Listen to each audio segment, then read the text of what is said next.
Hey, what's up, blue collar business owner? Welcome back to the Blue Collar Prosperity Podcast. I'm your host, Paul Maska, where we focus on helping guide you to have a prosperous blue collar business. Today, I am super excited. We have with us Dave Moerman. Dave is the founder at Home Service Business Coach, which has impacted hundreds of home service entrepreneurs around the world. He is also the owner at Revive Services, which is his home service business that runs with a management team. Outside of business, Dave enjoys spending time with his wife, Alex, son, Beckham, and going on walks with his golden retriever, Charlie. So that is Dave Moerman. Welcome, Dave. Thank you so much for being here. What is going on in Canada today?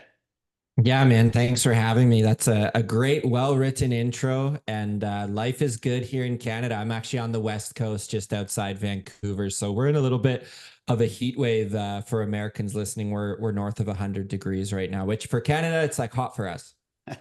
That is super hot. So we're recording this in July. I'm in North Carolina, where it's usually obviously way hotter than Canada, but it's only 92 today. So Yeah. it's cool in North Carolina. I'm really excited about this interview. For those guys that don't know backstory, I used to have a podcast back in like 2018, 2017, 2019, 2020. And I connected with Dave when he had just started coaching at Home Service Business Coach, the business that he runs now. So this is kind of coming full circle 4 years later. So for those of the listeners out there that don't know you, Dave, kind of give everybody an insight into your journey. You went from, obviously starting your own home service business to now where you're at today. That's running kind of on autopilot, and you're impacting hundreds of home service entrepreneurs out there. Yeah, man. It all started like I've been signing my own paycheck for 16 years now. So I went to business school on a soccer scholarship. I'm like Dutch and 6'3". So I was a center back and recruited on a scholarship to basically tackle guys and head the ball. So I did that. My first year, though, I ended up getting 2 concussions, which sidelined me. And the doctor said, Dave, you can't play soccer anymore. So I have a bit of an obsessive personality. So I ended up bumping into a campus recruiter at my college, and it was in the time 2009. I got a CD-ROM. It said, hey, Dave, you can make $20,000 in a summer painting houses. Very good hook. Had me really bought in. So I ended up signing up, Paul, to do that internship. I signed up for 1 year initial commitment, but I ran my painting business for 4 years. So I'd study business, and then we'd go out and paint, 100 homes in the summer with my buddies. So that 4 year period, Paul, really gave me my taste for entrepreneurship, learned door knocking, learned everything about like how a small home service business runs. And then, my sister kind of started making fun of me. She said, you're like Peter Pan. When are you going to grow up and get a real job? And I'm 35 today and still just running businesses and signing my own paychecks. So that's where it all started.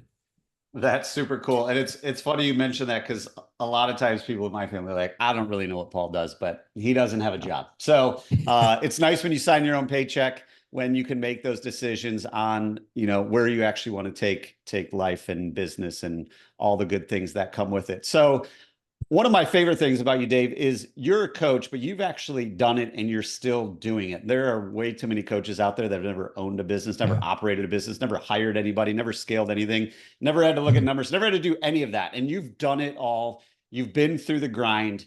The Mhm. first step for everybody is like, okay, I quit my job or never had a job, and I'm on the truck and I'm painting houses, or I'm cutting grass, or I'm doing the electrical work, or I'm washing houses. And that's fun for a little while until we realize like there's a good demand for it because I'm good at this. But now I need to scale this. The only way to scale this is to get off the truck. You're Yeah. really good at helping people do that. What are some of the things that our listeners can do if they're still stuck on the truck? What can they do to start moving that ball forward? Yeah, I mean, there's so much to this. Like, I think the biggest thing, it all starts with beginning with the end in mind and actually figuring out like what kind of a business do you want to have. So to give a bit of context, like, I was able to my record year for student painting, we did $315,000 in a summer of painting, and I made 100 grand when I was 23. So that was like the light bulb of like, okay, this thing works, and I was able to do that with 10 painters and not be on the tools. So that's really my skill set, Paul, is like in sales and marketing and hiring. It's not in actually painting. I actually have a buddy of mine who's a handyman who comes over and hangs the pictures on our house because I just don't want to put holes in the wall because I'm not handy. So for me, like it came really natural to just be off the tools. That's kind of like the only way. I just haven't really known another way. But I think a lot of listeners listening in could be the opposite, and they actually end up quitting a trades business as they want to go out on their own and make more money. So to go to my first point, beginning with the end in mind, when I started my cleaning business in 2016, it was all about two things: getting more time freedom and creating above average income for my family, for my future family at the time. So it really started with, okay, fulfillment is a huge thing in service businesses. I'm going to need to staff up that department in my business. And I was on the tools. We did 89,000 in the first year. I was the guy doing the windows and gutters for the first couple months, figuring out that business. I was on the Shack Shine website, Men in Kilts website. I'm getting quotes. I'm really learning the business. So I was swallowing my pride to go out to site, but I knew after a month or two, I'm going to put a technician in there that I can go out and then market the business. I think that's the first thing we need to focus on is like 3, 5, 7, 10 years from now, is the owner in the truck. And I think a lot of owners just haven't even thought about what 3 years down the line even looks like. Yeah, and it's so true because I think like our first goal is to just get money in the door. Like, okay, now we've got proof of concept, and now it kind of just goes into, well, I guess this is what it is to run your own business. You're just out in the truck every day because we don't have that vision. Once we have the vision, we can work backwards and go, that's where I want to be. That's where I'm at today. Now, what step do I have to take to get a little bit closer there? So when it goes to getting off the truck, I think, one of the biggest mindset hurdles is Joe's not going to be able to do it as good as I can, or so-and-so isn't going to show up, or they're going to say the wrong thing to the customer. We're really concerned about the client experience, the delivery. What are they going to do? What are they not going to do? What's going to go wrong? What do you tell your clients that have that kind of mentality of they're afraid?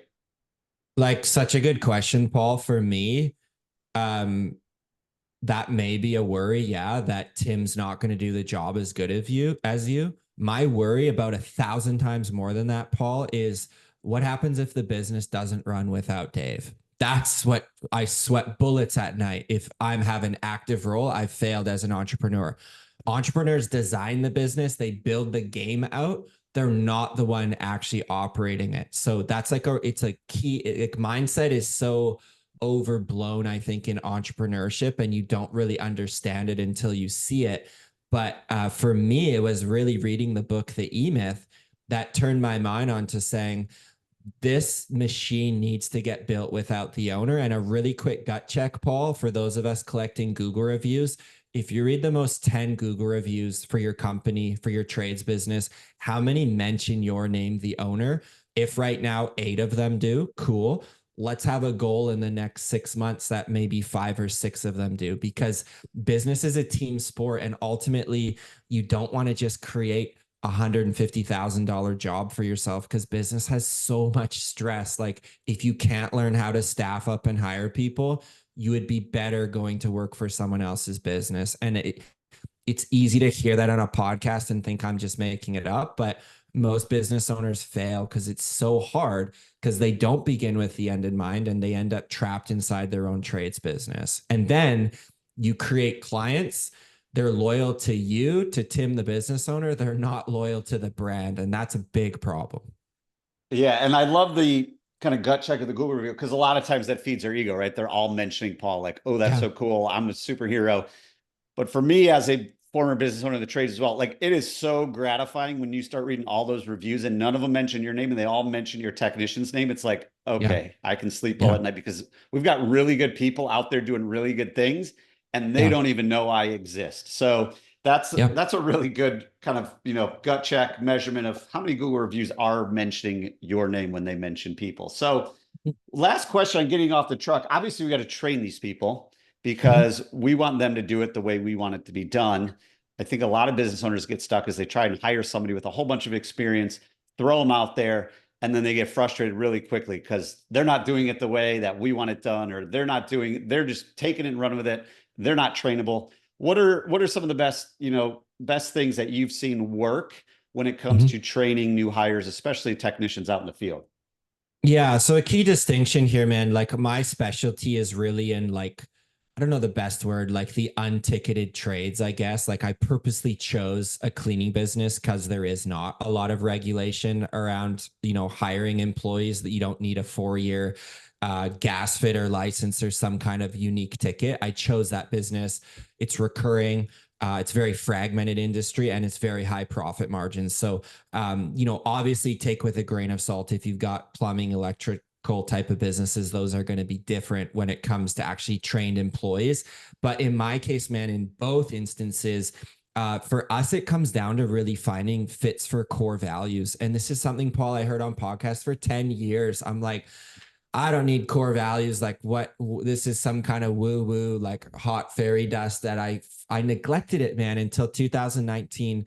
I had a 10-person business and I actually sat down and wrote out what are the 5 values that everyone we hire at Revive needs to exhibit. And I wrote them down. I took them to our team. We changed a couple around and then we printed it, laminated. It's in our office today, hanging up. So it's kind of this adage of like hiring for attitude, training for skill. Again, easier to do in painting, landscaping, cleaning businesses, but people's core values, you can't coach up. They're just inherently wired in them. So Paul, we had our podcast today for my time, 1 p.m. I'm there at 1 p.m. It's not 1:03 or 1:13. I'm there. Like that shows that I'm a committed person, that I follow through. I was in our office today, Paul. I had an interview at 10:30. The guy texted me at 10:39.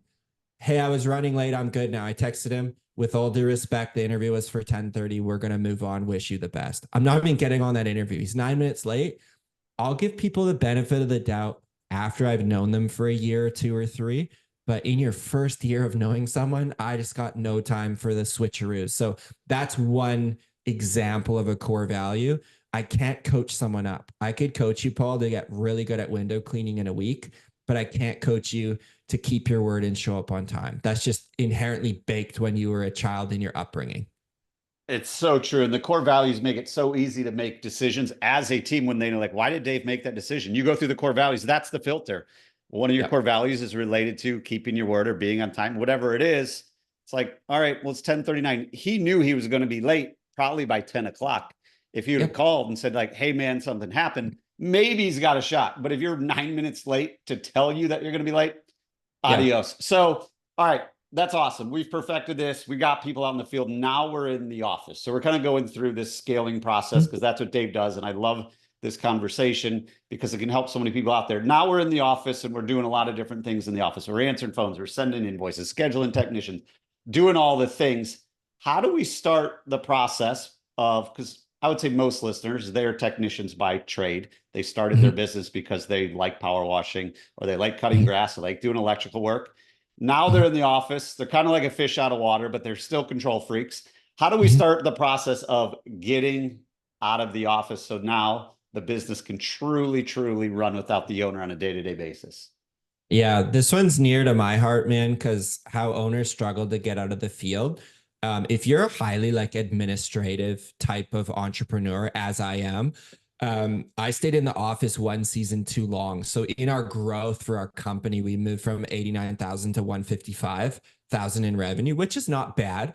But that was the extra year I sat in the office and I was the office manager because we run on Jobber. And I was saying, I have got my schedule perfectly color coded and I'm like a organized control freak. So that's what held me back. Where our 3rd year, I fired myself from the office and I was able to actually market and sell the business. And we grew from 155 to 582 in 1 year. So I think there's different plateaus where you'll kind of hit these checkpoints in your business. And I think the office is a key one. So for any listener of any size, I usually coach our members that you want to be investing about 5% of your top line revenue to go into that office position. Now, in recording today, 2024, there's a number of options now, Paul, with virtual assistants in Southern America, in the Philippines, and we've got members doing that. I personally subscribe to hiring someone local.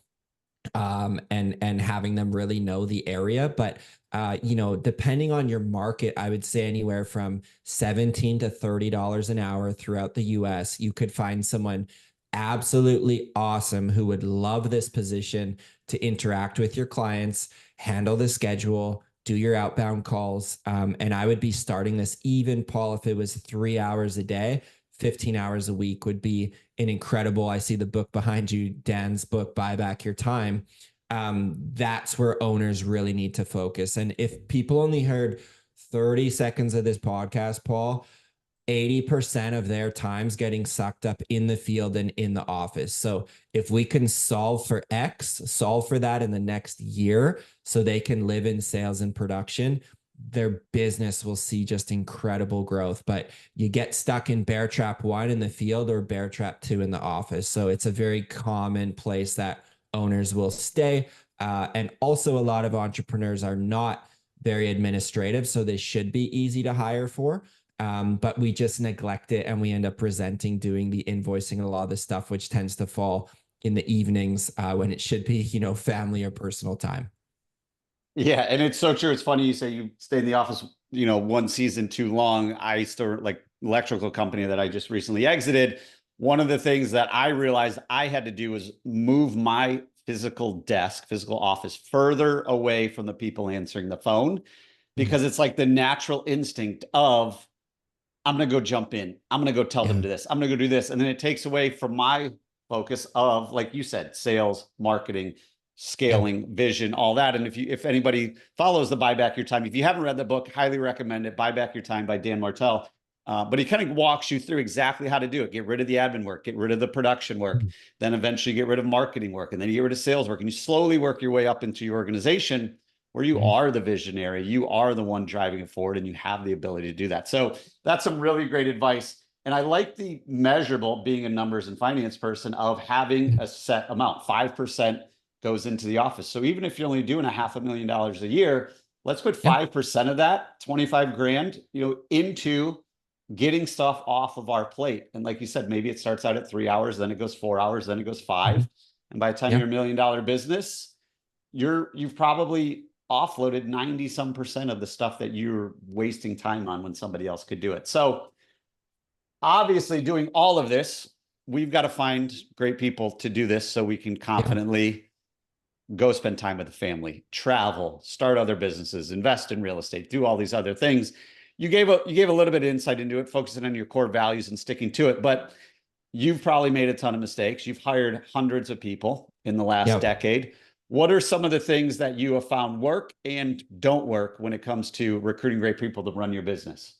Yeah, man, good question. Man, I wish we had like a whole another hour for this one. But at the end of the day, I think number one comes down to the owner. I think since 2014, Paul, last 10 years, I've been reading and learning like every single year. Like a lot of my time is spent in just sharpening how I think and how I view the business. I think it all starts with the leader for sure.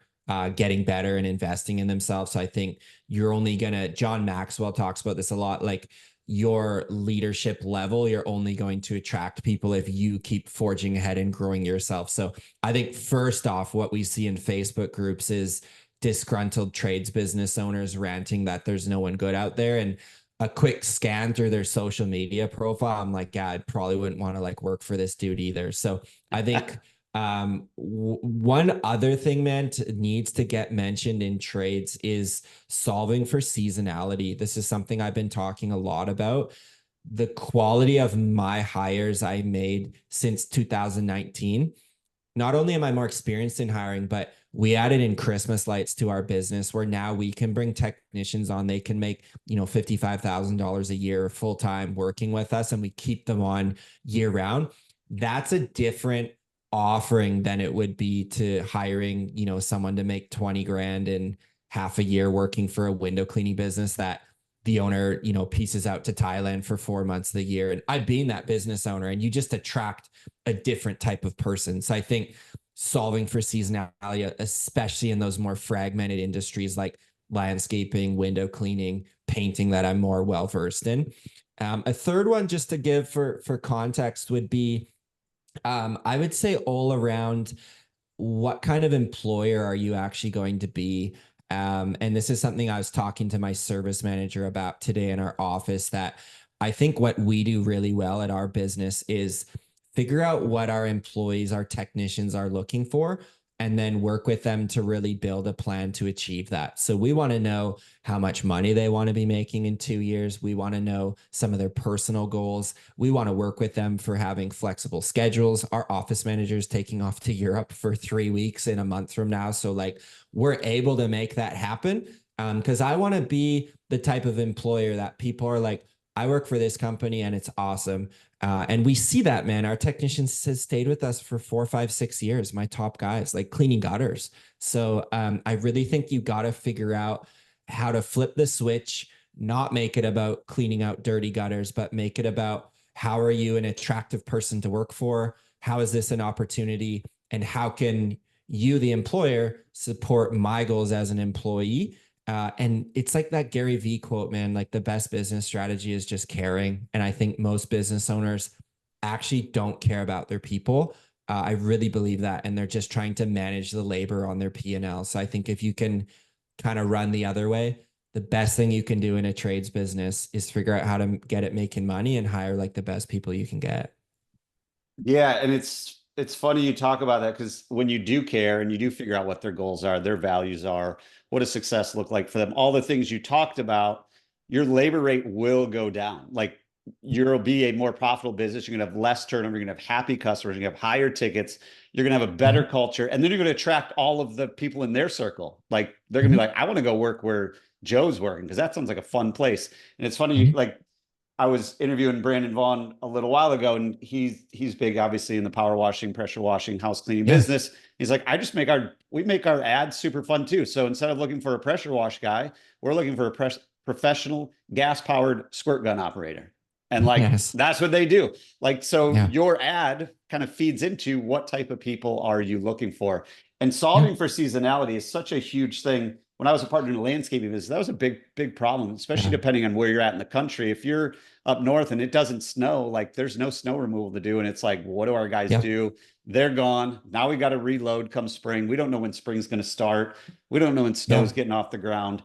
And you just get those type of people that are really like, hey, how much money can I make in the next 6 months? And then, Yeah. there really is no career. So solving for seasonality, I love that theory as well. So kind of bringing this full circle, looking at all the different parts of the business.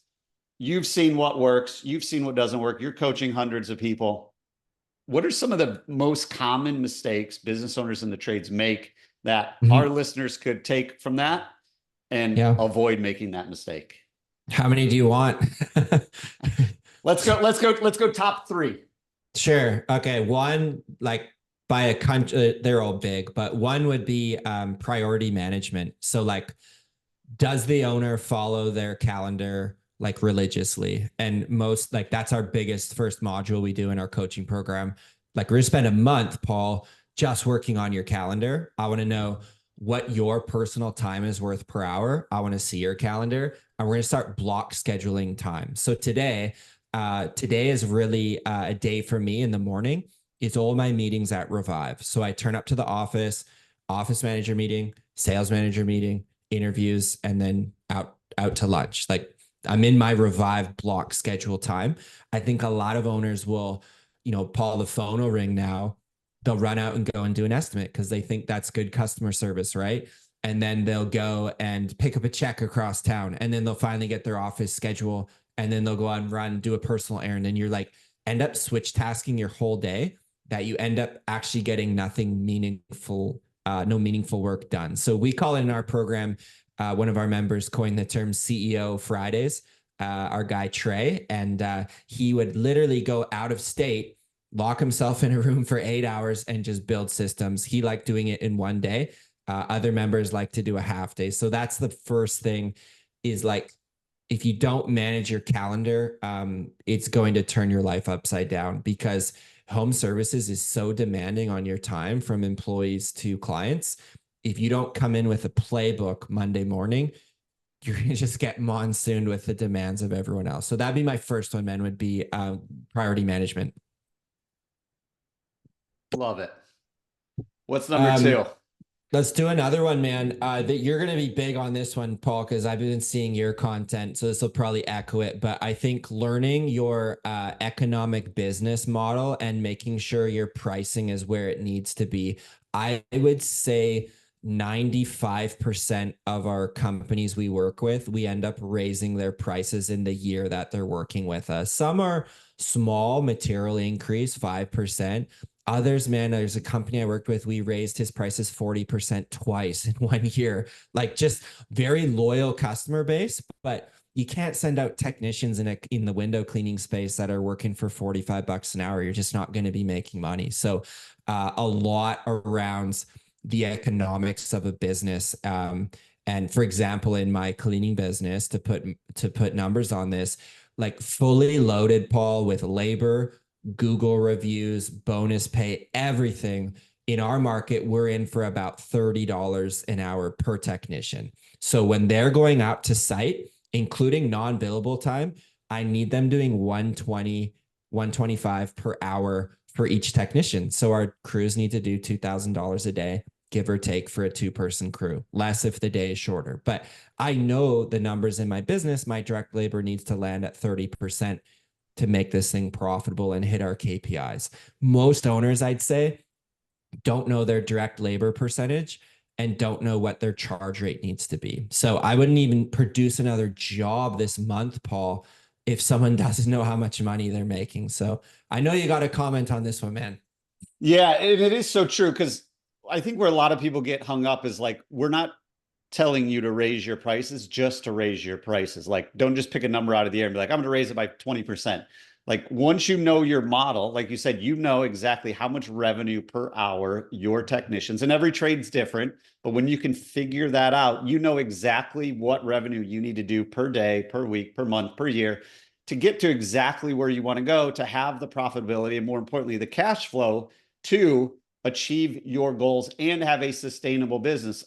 A lot of business owners are like, well, we're just ripping people off. It's like, well, no, if you're not profitable, you're not in business. That's doing a disservice to the customer, because when they call you next year, like, hey guys, you did so well cleaning our house, like, well, we're not a business now because we didn't charge you enough. That customer would be like, dang, if I would have known that, I would have paid double, right? Like, Yeah. So knowing your numbers, and even going back to number one of priority management, I think Dan Martell talks about it too, of like, picking, like you said, picking the days or the blocks are so important. Like for me, Wednesday, today we're recording this on a Wednesday, that's content day. Content day is either recording podcasts, guesting on podcasts, or recording content to put out, or writing content, doing whatever. But I have all of my days blocked just like you do. And then Friday for me is the strategy kind of forward thinking day, whereas the first 4 days are different things of delivering service, client calls, sales calls, that type of stuff. So love the first two. And then let's finish it off with one more common mistake you see.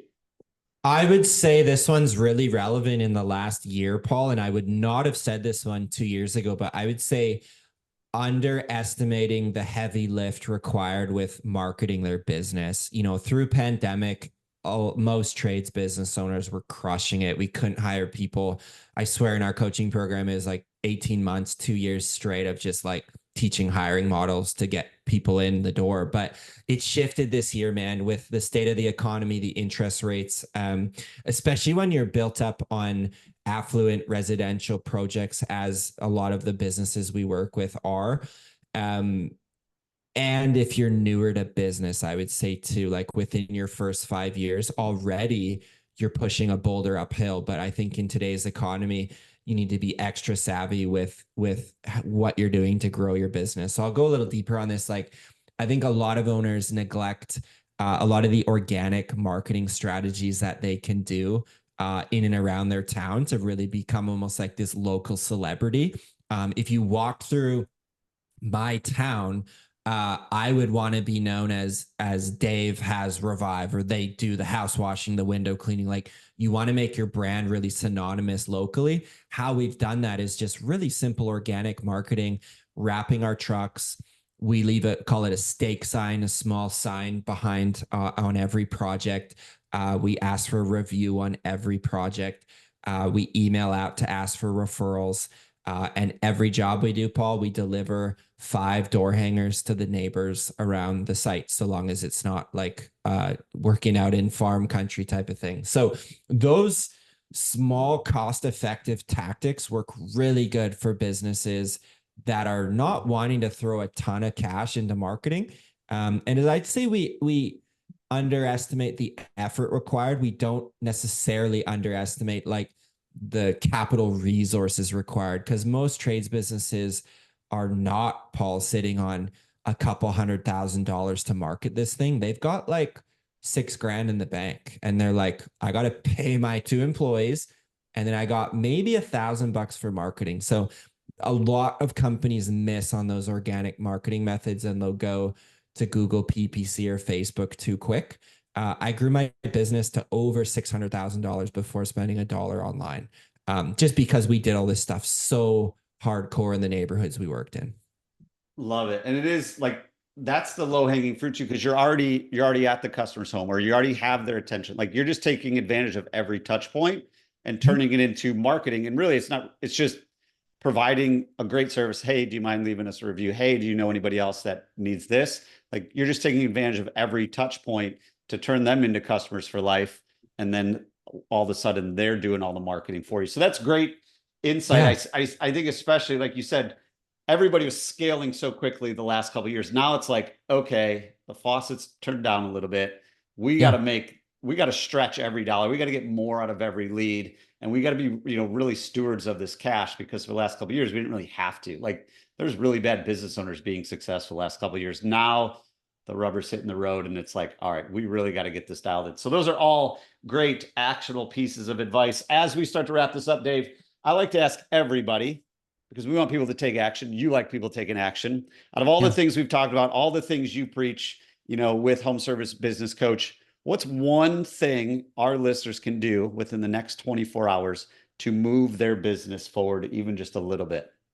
Ooh, good one. I'm gonna go with the 3-year vision, man. And this doesn't need to be a 25-page like corporate PDF document. What I would do is book in the time to sit. I like bullet points, man. Just sit down and don't ask yourself how this is going to happen. Just write out in 3 years from now. So in 2027, 2028, what does the business look like?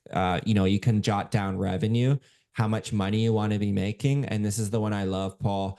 What is your day-to-day going to be as a business owner? For me, I only wanted to work in my business a half day a week. That's how it's set up. It's been this way for 3 years. I go in on Wednesdays and I leave by lunch. And like, I've got a Slack channel. When stuff happens, I can be involved. Yes. But my dedicated time is Wednesday morning. And that was very intentional because I wrote it out in my vision. So I'm not saying you need this vision board with all these images and people get overwhelmed. Just like disappear for an hour and just jot down in bullet point form 3 to 5 things what you want your business to look like. And it'll be like pretty cool if you're quite a goal-oriented person, as you probably are listening to a growth podcast like this. You might have strayed from your vision and you might want to revisit it and say, let's actually get serious about building something like I really love to step into in a few years from now.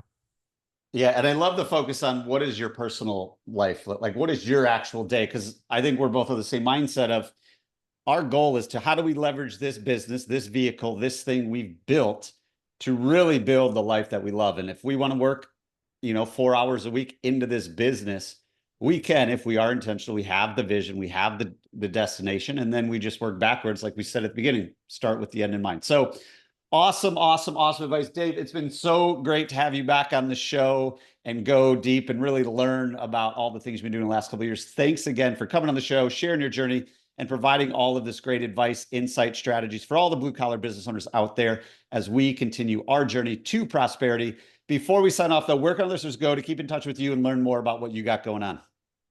Yeah, man, we're pretty much all over homeservicebusinesscoach.com or any social channel with the same name. Awesome. And it is like, y'all, if you just go to Google and search Home Service Business Coach, like Dave he's got this market cornered.